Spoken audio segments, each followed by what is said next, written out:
ఆరుగాలం కష్టపడి పండించిన పంట సాగునీరు లేక ఎండిపోవడంతో ఆ రైతు కుంగిపోయాడు. చేతులారా చేసిన కష్టం వృధా అవుతుందన్న ఆవేదనతో బైకుతో పంట మొత్తాన్ని తొక్కించేశారు.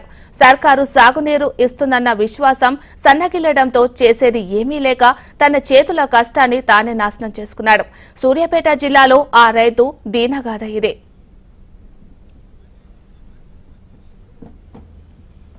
సూర్యాపేట జిల్లా మునుగాల మండలం నేలమరికి చెందిన సుందరయ్య అనే రైతు వినూత్న రీతిలో నిరసనకు దిగారు. SRSP నుంచి సాగునీళ్లు వస్తాయని భావించి వరి పంట వేశారు. నీళ్లు రాక ఎండిన పంట పొలాన్ని చూస్తూ ఉండలేక తన బైకుతో పొలంలో చక్కర్లు కొట్టారు. సాగునీరు వస్తాయని ఆశతో 7 ఎకరాలు కౌలుకు తీసుకుని వరి సాగు చేశానని ఆవేదన వ్యక్తం చేశారు. అధిక పెట్టుబడి కారణంగా అప్పుల పాలు కావడమే కాక చేతికొచ్చిన పంట నీళ్లు లేక ఎండిపోయిందని వాపోయారు.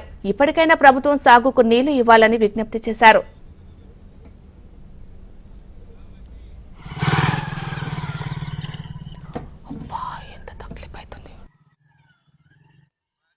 ఒక్కరోజు వదిలినా కూడా శ్రీరామ్ సాగర్ నీళ్లు బోర్లు అంతో ఇంతో ఉక్కేది. గన్నో నీళ్లు పోసినా కూడా ఈ పొలాలు బయటపడే అవకాశం ఉండే.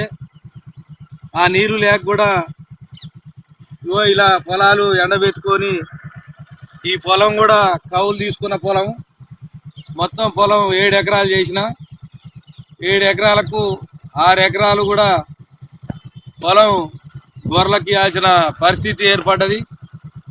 రానున్న రోజుల్లోనైనా మునగాల మండలాన్ని కాపాడుతారని గౌరవ మంత్రివర్యులు నీటిపారుదల శాఖ మంత్రి ఉత్తమ్ కుమార్ రెడ్డి గారికి మరీ ప్రార్థిస్తూ ఉన్నాం. ఇంకోసారి పరిస్థితి రాకుండా చూసుకోవాల్సిన బాధ్యత కూడా మీ పద్మావతి గారు ఉత్తమ్ కుమార్ రెడ్డి గారి మీద ఈ బాధ్యత ఉన్నది. కాబట్టి సొంత నియోజకవర్గాలు అవి కూడా ఇలాంటి పరిస్థితి రావడం అనేది చాలా బాధాకరం.